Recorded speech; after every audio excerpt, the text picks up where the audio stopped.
刚从 Costco 买的排骨，一包32，不知您在家里怎么处理？相信很多人会为这个发愁。刀不好，一剁，刀崩坏了；刀好，可技术不过硬，案板被砍得伤痕累累，还排骨乱飞，血水四溅。今天我教您一招，轻轻松松、安安静静搞定。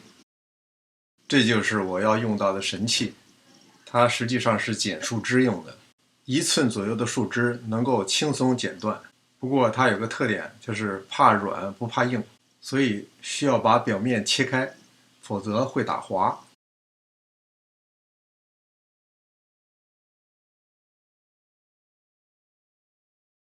接下来估计您就能猜到了，大概7、8岁的小朋友也能够轻易绞断。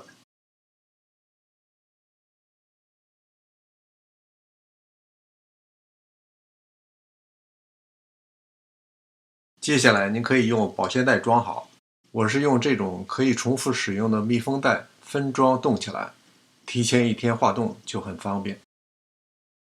好了，谢谢您的观看，别忘了点赞订阅。上师厨房，我们下次再见。